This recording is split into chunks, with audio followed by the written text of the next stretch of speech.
Eu sou Daniel Brugin e o episódio de hoje é Daniel Responde.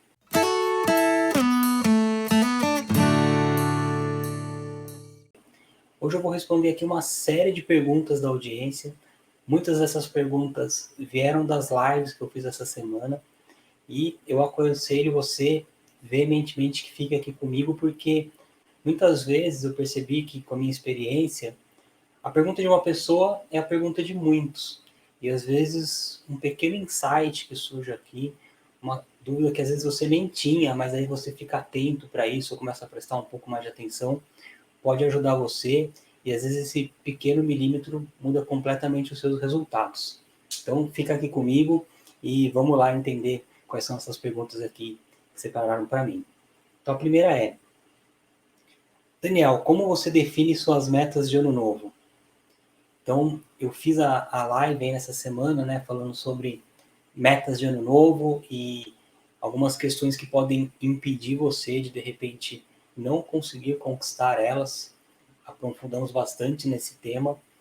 E as minhas metas pessoais de ano novo, na verdade, eu não faço, como é o padrão, né? No método que eu criei, que é o método Satori, para você aprender a resolver essa questão com metas e objetivos de uma vez por todas, lá você aprende a fazer metas para 5 anos. Você vai ter uma clareza incrível de todo um mapa de pelo menos 5 anos da sua vida. Eu sei que esse tamanho, né, de 5 anos, nossa, eu já vou travar minha vida, o que eu vou fazer pelos próximos 5 anos, e não tem nada a ver com isso. Na verdade, você ter essa clareza de longo prazo vai ajudar demais a você definir as metas de curto prazo. Então, tudo que você vai fazer a partir desse momento faz sentido no longo prazo, mas não quer dizer que vai ter alteração, né? O que você faz hoje, muitas vezes daqui a um semestre a coisa mudou, teve pequenos ajustes, e esses pequenos ajustes são super necessários. No começo você ajusta muito mais, depois você vai compreendendo um pouco melhor o seu caminho e ajusta um pouco menos. Então, o que eu faço todo início de ano, mas na verdade todo início de semestre? Eu vou lá e faço uma revisão de metas. Vejo se tudo aquilo que eu planejei está dentro, se teve alguma alteração, se eu tive uma nova oportunidade, alguma mudança de caminho, e eu ajusto isso e sigo para ir no detalhe nesse próximo semestre. Dali a 6 meses, eu faço isso sempre dia 1º de julho, que é meu aniversário, eu vou lá, abro esse meu mapa novamente e realinho. E assim eu vou realinhando e eu percebo que cada vez eu preciso realinhar menos, porque ele vai ficando mais de acordo com aquilo que eu quero para mim, com as minhas metas, né, que não são as suas, cada um tem as suas, cada um tem os seus sonhos, cada um sabe o que é sucesso, felicidade para você, mas aí você vai tendo uma clareza e isso ajuda demais, tá? Eu acredito que você fazer metas soltas de ano novo, que não tem uma ligação com um projeto de vida, parece que você está sempre começando do zero, sempre começando do zero. Isso causa muita frustração, é cansativo. Então, eu aconselho muito você ter uma visão maior do todo e a cada 6 meses fazer uma revisão para poder definir em todas as áreas da sua vida qual que é o próximo passo que você vai dar. Tá bom? Então, vamos lá para a segunda pergunta. O início do ano é o melhor momento para definir novas metas? Então, como eu disse agora aqui, no meu caso, eu faço isso semestralmente, né? Faço no início do ano, faço ali dia 1º de julho, mas isso não significa que esse é o melhor, de forma alguma. Aliás, pensar dessa forma pode ser até bem ruim para quem não tem um plano definido já estratégico, porque essa coisa de definir metas no início do ano tem muito a ver também com aquela coisa de que começa segunda-feira, sabe? Você quer começar um novo hábito na segunda, vou começar a fazer exercício na segunda, vou começar a estudar na segunda, e aí segunda chega, você é atropelada ou atropelado, e aí não deu para fazer na segunda. Chegou terça, você fala, então eu vou começar na próxima segunda. Isso é horrível, né? Então essa coisa de que tem que começar na segunda, tem que começar no início do ano, de forma alguma. Se você não tem um mapa claro ainda para seguir, o que eu aconselho você é comece hoje, se não der hoje, começa amanhã, tá? Não fica esperando segunda, não fica esperando início do ano, pelo amor de Deus, porque isso só vai atrasar o seu caminho, né? Tem muita gente que está ali em novembro, às vezes, e fala, o ano que vem eu vejo isso. Não faz o menor sentido, tá bom? Então, eu não sei quando você está vendo esse vídeo, mas se você ainda não tem planos definidos aí para sua jornada, aconselho muito que você faça isso hoje. E se hoje você for atropelado por algum motivo com as tarefas diárias, faça isso amanhã, tá bom? Não fique esperando uma data específica, não. Se durante o ano eu perceber que minha meta mudou, o que eu faço? Legal, tem bastante link do que falei agora há pouco, né? Mudar a sua meta é super natural. É super tranquilo isso, e eu acredito que se você percebe que houve uma mudança na sua jornada, você deve mudar sim. Porém, você tem que tomar muito cuidado para perceber se isso não é um comportamento repetitivo seu ou um hábito seu de ficar sempre mudando de meta, né? Se você é uma pessoa que define metas, cumpre suas metas, você tem uma linha de pensamento e de repente no meio da jornada algo mudou, você recebeu uma oportunidade diferente, né? Às vezes você pode receber uma oportunidade para mudar de país, isso está totalmente fora do seu mapa, mas está totalmente dentro daquilo que você quer para sua vida, né? Faz sentido para você, vai ter alteração, poxa, incrível, né? Vai seguir com isso. Mas tem que tomar muito cuidado, porque essa não é a questão para a maioria das pessoas. A grande maioria da população sofre do fato de que não cumpre meta nenhuma e fica se iludindo e sempre trocando, sempre trocando, sempre trocando. E aí é um problema, porque você não cumpriu o primeiro passo para você realizar metas e objetivos, que é se tornar um realizador, né? Então, o que eu posso te responder aqui de forma mais concreta? Se você é uma pessoa que já cumpre as suas metas com frequência, se você já tem esse hábito, esse comportamento é natural seu, vai lá e troca, tá tudo bem. Se você não tem ainda isso dentro de você e tá tudo bem, não tem julgamento, todo mundo passa por essa fase. Eu vivi aí mais de 35 anos da minha vida sendo essa pessoa que colocava metas de ano novo e não cumpria nenhuma. Tá tudo bem, você não é menos habilidoso, você não é menos inteligente, não tem nada a ver com isso. Na verdade, você só não tem um método, né? Não tem um passo a passo para poder cumprir as suas metas. Muitas vezes acontece com você o que eu sempre digo aqui, você está usando a lógica invertida do seu cérebro, de como ele vai jogar ao seu favor para você cumprir suas metas e objetivos, e você tentar jogar com a lógica invertida do seu cérebro, esse órgão tão poderoso, né? É um jogo que você vai tender a perder. É raro você conseguir vencer tudo que ele tem dentro do seu sistema, né? Como ele funciona com a sua zona de conforto, uma série de coisas. Então, tenho certeza que é uma questão de método, uma questão de técnica, que qualquer pessoa ajustando isso consegue cumprir. Então, fica bem atento para isso. Se você já é uma pessoa realizadora, houve uma troca de meta no meio do ano, bora lá, troca ela e vai ser feliz. Se por acaso você ainda está nessa etapa, de novo, tá tudo bem se você estiver nessa etapa, realiza até o final essa meta, para o seu sistema todo, para o seu cérebro entender que agora você é uma pessoa realizadora, realizador, e aí você vai ver que muda o jogo, porque aquela sua nova meta que parece mais, que faz mais sentido para você nesse momento, você vai realizá-la de uma forma muito mais fácil. Se você abandona essa meta, de repente você está abandonando mais uma vez, você vai estar jogando para o seu sistema que você pode fazer isso o tempo todo. E de repente aquela nova ideia que você teve, que é a ideia legal para você, que vai colocar você no trilho de onde você quer ir, você vai ter muito mais dificuldade para concluir, porque o seu cérebro vai jogar contra você. Que ele vai falar assim, não, tá tudo bem eu traçar uma meta e largar ela no meio, isso é um hábito para a gente, tá bom? Então, fique esperto com isso, mas se não for esse caso, vai lá e troca a sua meta. É melhor focar primeiro em independência financeira e depois em outras áreas. Então, aqui tem que tomar bastante cuidado com isso. Por quê? A área financeira é uma das áreas da sua vida, ela é uma área importantíssima, mas não é a única, né? As pessoas tentam muito ser 880, né? Fala que dinheiro não importa, que a felicidade está em outro lugar, e isso é um absurdo, porque o dinheiro importa sim, né? A gente vive numa sociedade de consumo, você precisa de dinheiro para praticamente tudo. Só que tem gente que também só quer saber de dinheiro e abandona as outras áreas, também não faz o menor sentido. Então, é lógico que é uma área importante, só que você atingir a sua independência financeira, muitas vezes, na maioria das vezes, é um caminho bem longo. São bem raras as pessoas que atingem independência financeira num curto espaço de tempo.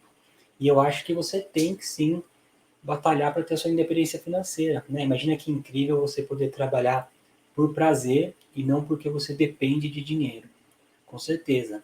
Agora, eu vejo alguns projetos de vida onde a pessoa joga tudo de lado para primeiro atingir a independência financeira, para depois focar nas outras áreas. E eu acho isso extremamente perigoso. Porque às vezes você não está olhando para a sua saúde, às vezes você não está olhando para uma área super importante, que é a área de amigos, hobbies e lazer. Né? Muitas vezes você está em contato com seus amigos, fazer seus hobbies, fazer o lazer que te interessa, vai te dar um baita de um gás, uma baita de uma energia, inclusive para você atingir sua independência financeira. Né? Às vezes você está pondo de lado questões familiares, questões do seu relacionamento, para poder atingir essa independência financeira. Então, eu acredito, e tá, essa é a minha versão, não é a versão universal, eu acredito que você deve fazer isso de uma forma paralela. Você deve olhar com muito cuidado, sim, para as suas finanças, isso é super importante, mas projetos onde você fala assim, primeiro eu vou atingir minha independência financeira e depois eu vou curtir a minha vida, eu, sinceramente, não gosto muito dessa ideia. Eu acredito que a vida é hoje, você tem que ser feliz hoje, você tem que curtir os seus momentos hoje, só que com responsabilidade, entendendo que existe um futuro, entendendo que você tem que se precaver de algumas coisas, sim, mas não vai anular sua vida hoje, não, para daqui, às vezes o projeto é de 15, 20 anos, atingir a independência financeira, para só aí começar a viver. Não tendo a aconselhar ninguém a isso, não, tá bom? Vale a pena fazer metas em casal? Poxa, acho que super vale a pena fazer metas em casal. Aliás, é importantíssimo, né? Eu vejo que quando um casal tem metas em comum, isso super impulsiona o casal, né? Vocês têm assuntos em comum para falar, você tem um objetivo onde você quer buscar, né? E isso é super importante, super aconselho, lógico, sabendo dividir o que é vida pessoal, o que é vida profissional, por exemplo. Então, a primeira coisa é entender que você pode ter metas em conjunto com seu parceiro ou parceira profissionais.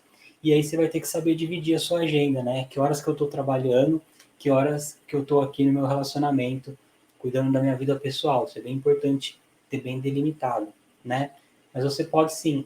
Às vezes não faz sentido, né? Você ter uma sociedade aí com seu parceiro ou parceira, ou um projeto de trabalho, porque vocês têm carreiras opostas e está tudo bem. Só que você pode ter alguns projetos de viagem, por exemplo, projetos da casa que vocês vão comprar juntos, projeto de decorar o ambiente da sua casa. Tudo isso são projetos que vocês podem trabalhar juntos. Isso ajuda demais. É muito importante. Eu acho que casais que têm essas metas em parceria, vocês estão sempre indo juntos para algum lugar. Normalmente, quando não tem nada com relação a isso, começa a meio que esfriar um pouco a relação depois de um tempo. Então, eu super aconselho sim. Como fazer para conquistar os meus objetivos mais rápido? Olha, não seria muito leviano da minha parte eu chegar aqui e falar que eu vou te dar uma dica para você conquistar os seus objetivos mais rápido, porque a ideia é que você conquiste os seus objetivos de uma vez por todas, de uma forma sólida, consistente, porque não adianta você conquistar um objetivo rápido e perder ele logo na sequência, né? A gente escuta histórias, por exemplo, de pessoas que fazem dietas super restritivas, conquista aquilo rápido, mas depois tem todo o reganho, né? Pessoas que às vezes ganham na cena e aí perdem todo o dinheiro porque não tinham uma educação financeira. Então, eu não vou dar conselho nenhum para conquistar seu objetivo rápido. O que eu te aconselho é conquiste as suas metas e objetivos para sempre, uma coisa sólida de longo prazo, né? Você pode até ver aqui a analogia lá dos 3 porquinhos, né? Você consegue construir uma casa de palha muito rápido, consegue construir uma casa de madeira até que rápido, construir uma casa de tijolos demora, leva tempo, mas ela é uma fundação sólida. E você está construindo a sua vida em cima dessa fundação. Então a ideia não é ser rápido, né? Não me recuso a chegar aqui e falar, vou dar uma diquinha para a coisa acontecer rápido. Agora, tem uma dica que eu posso dar aqui, vamos dizer, uma dica bônus para essa sua meta, esse seu objetivo ser uma conquista sólida. E isso vai ajudar, assim, até que ela venha num prazo bem mais rápido. Que é você ter uma meta e um objetivo que é uma meta da sua alma, da sua essência, e não uma meta da sua programação mental. O que é isso? Muitas vezes a gente recebe uma programação mental, né? De diversas formas. Muitas vezes, quando você está ali zapeando no Instagram, você está se programando para conquistar alguma coisa que você está vendo ali. Mas muitas vezes você não quer aquilo, né? Vou falar uma questão pessoal. Eu, na verdade, nunca tive vontade de conhecer Nova York. Mas eu tinha isso dentro de mim, poxa, eu preciso conhecer Nova York. Todo mundo quer conhecer Nova York, né? Não é uma coisa que me toca. Por que eu preciso tratar como uma meta minha conhecer Nova York se eu tenho muito mais vontade de conhecer o Japão, por exemplo, né? Então, às vezes a gente se apega a algumas questões que não são nossas. É uma questão que parece que todo mundo tem que ter, que é universal, mas não, né? Então, essa dica de você olhar para o que é seu, da sua alma, da sua essência, isso vai te dar um gás tão grande para você conquistar, que você tende com essa energia, conquistar de forma mais rápida, tá? Mas não vá procurar construir a sua casa de palha, procure sempre construir a sua casa de tijolos, que vale muito mais a pena. Essa coisa de conquistar a meta rápida gera muita ansiedade, não sou a favor não, tá bom? Tem tamanho ideal para a meta? Ser muito pequena ou muito grande pode ser ruim? O que eu vejo? Não tem problema nenhum você ter meta grande ou meta pequena, só que você tem que ter o objetivo de transformar a sua meta em uma meta pequena sempre. O que eu quero dizer com isso? Às vezes você tem uma meta pequena, de curto prazo, que é alguma coisa que você quer realizar para o final de semana. Incrível, perfeito. Ainda assim, vale sempre olhar se isso não vai atrapalhar no seu mapa completo, né? Se é uma peça do seu quebra-cabeça ou se você está colocando alguma coisa ali que de repente não vai te ajudar. Deve olhar para isso. Agora, sempre quando você for definir metas de longo prazo, eu sou super a favor que você defina metas de longo prazo, é muito importante que você divida ela em pequenas metas, em pequenos passos, para que você possa ver a evolução. Se você tiver uma meta, por exemplo, de 2 anos, né, que ainda nem é um longo prazo, mas vamos colocar aí uma meta de 2 anos, e você não só vai conseguir ver o resultado dela efetivamente dali a 2 anos, essa é uma das coisas que eu digo que você está jogando contra a lógica do seu cérebro.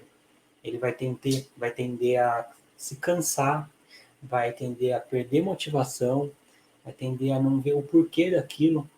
Precisa desse sistema de recompensas para funcionar bem, né? Então, às vezes, você pode aí ter energia para um ano e pouco, e depois perde a energia. Então, a gente tem essa necessidade de ver a coisa acontecendo passo a passo, né? De você ver a sua realização um passo de cada vez. Então, se você tem uma meta pequena, vai lá, faz ela acontecer. Se a meta é grande, pega um tempo, investe para dividir ela em pequenas etapas onde você possa mensurar. Poxa, eu tenho aí uma meta de 50 passos e hoje eu concluí mais um passo. Comemora, fica feliz com isso, porque esse passo é que vai fazer você comemorar ali quando você estiver no passo 50, né? Não é só o último. Então, se você aprender a comemorar cada um dos passos, a sua vida vai ser muito mais leve, muito mais tranquila, com menos ansiedade, e você vai tender a cada vez mais conquistar suas metas de longo prazo. Tem número ideal de metas para o ano? Também não existe assim o número mágico de metas que você deve ter para o seu ano, né? Isso não existe. Agora, o que eu acredito? Você vai ter que definir as metas que você quer cumprir dentro de uma ordem de prioridade e dentro de um calendário. Então, em tese, você está sempre indo atrás de uma única meta, que é a próxima, né? E aí, com o tempo, você vai conseguir mensurar um pouco mais o quanto leva para concluir cada meta.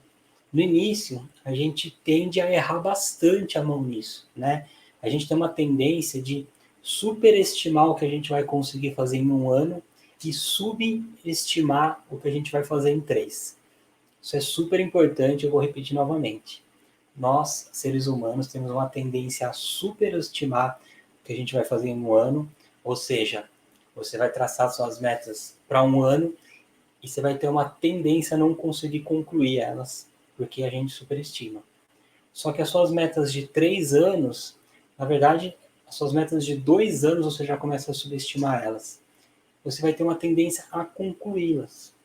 Por que isso não acontece? Por que a gente não tem isso presente? Você faz a sua meta para um ano, não consegue concluir, joga elas fora e começa do zero de novo. Ou se frustra e aí começa a ter uma autocobrança, começa a achar que você não pode, que você é menos inteligente, que você tem menos habilidade, esse monte de bobagem, essas historinhas que contam pra gente, né, que não faz o menor sentido. Tenho certeza absoluta que você que está aí me vendo tem total condição de inteligência, de habilidade, de automotivação para poder cumprir cada uma das suas metas, mas às vezes por uma falta de estratégia e método, acaba se perdendo mesmo e desistindo, tá? Então, não tem um número ideal, mas quando você tem clareza da prioridade das metas e do calendário, quando elas vão acontecer, tem uma meta que vai acontecer dali uma semana, tem outra que vai acontecer dali a 3 meses, e ela tem os pequenos passos, aí você vai perceber que você está sempre correndo atrás de uma única meta, que é a meta do momento. E aí, concluiu aquela, você vai para a próxima, cada vez você vai ter mais clareza do tempo que você leva para concluir cada uma dessas metas ou objetivos, tá bom?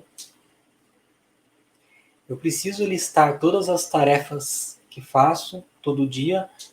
Preciso listar todas as tarefas ou as que faço todo dia não precisam ser listadas.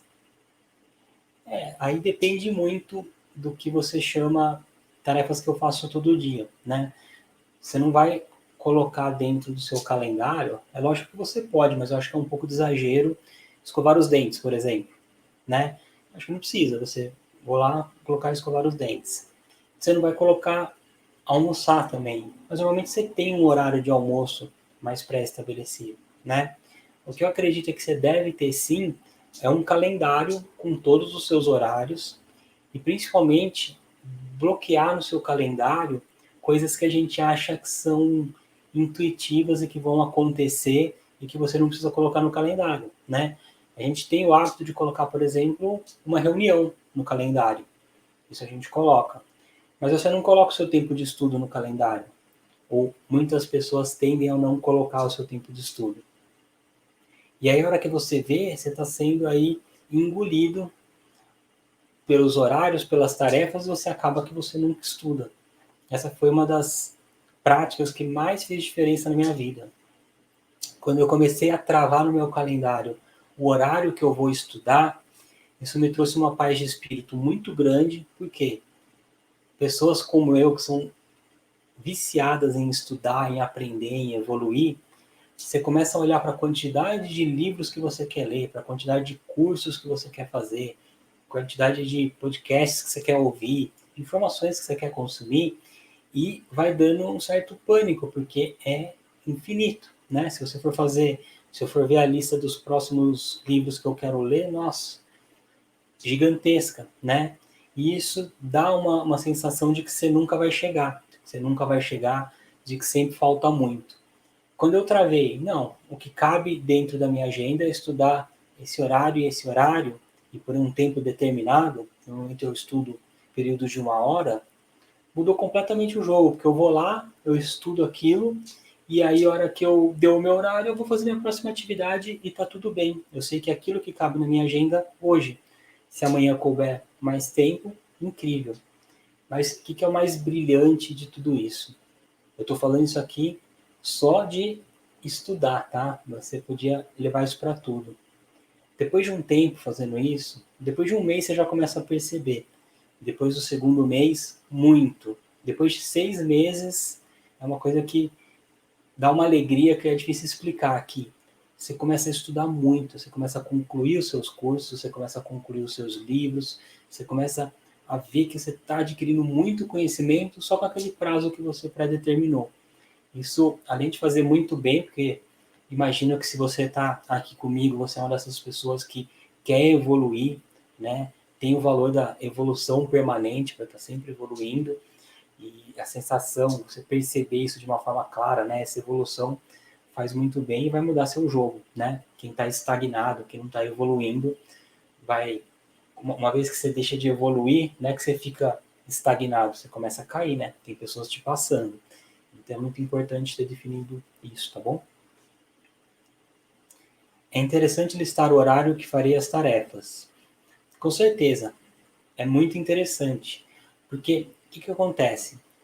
A gente tem uma tendência a confiar demais na nossa motivação ou até no quanto a gente vai conseguir lidar com nós mesmos para, tenho que fazer aquela tarefa amanhã, eu vou fazer no momento certo e está tudo bem.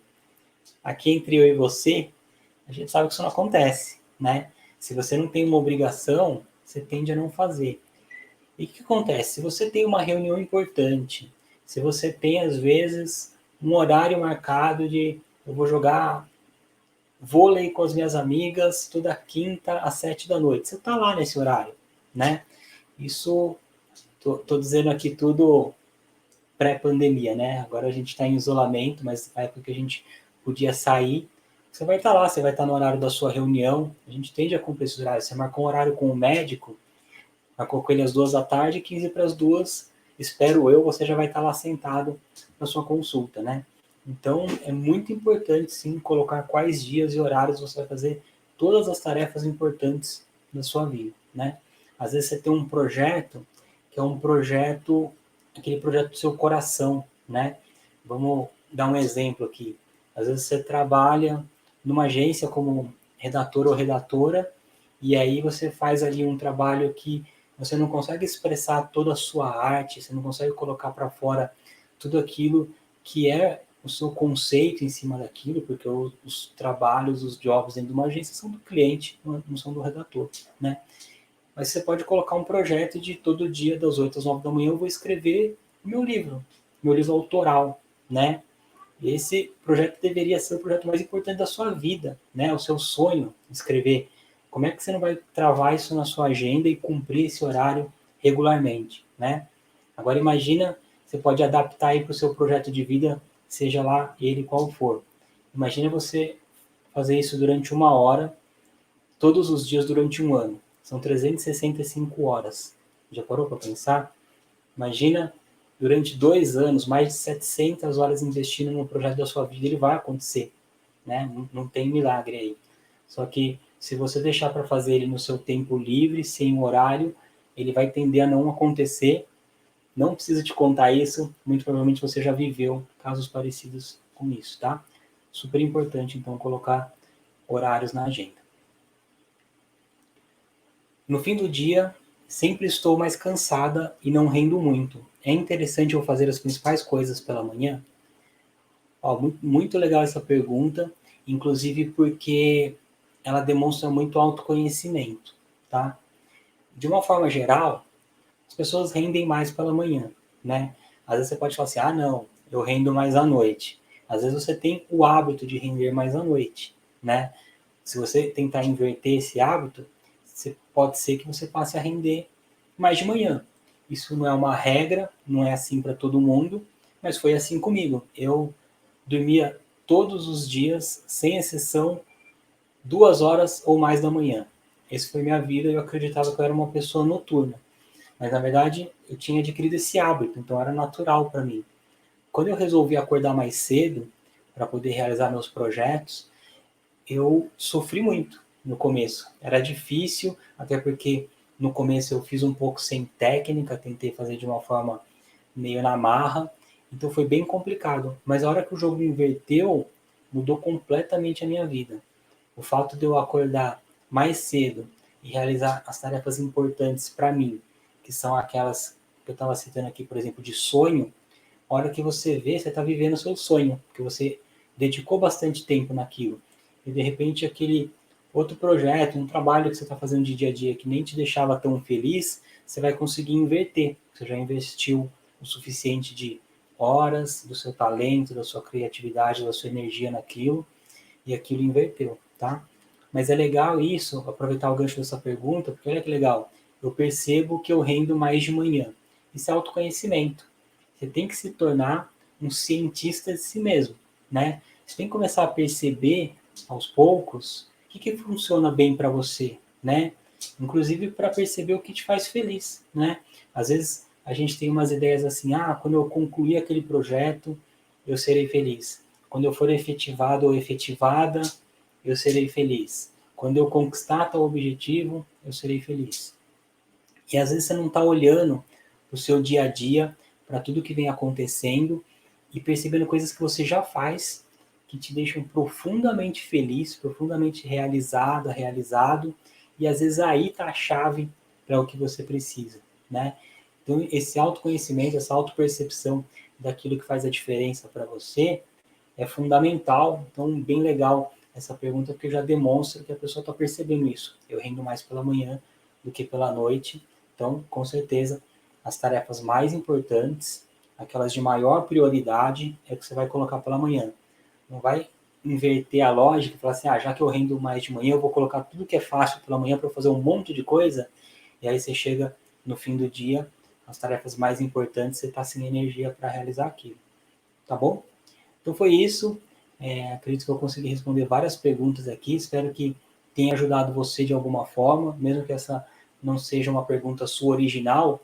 Às vezes isso abriu sua mente para alguma coisa que você não estava percebendo, veio um novo insight. Espero de coração que eu tenha ajudado você, tá bom? Então é isso, super obrigado e eu vejo você no próximo vídeo.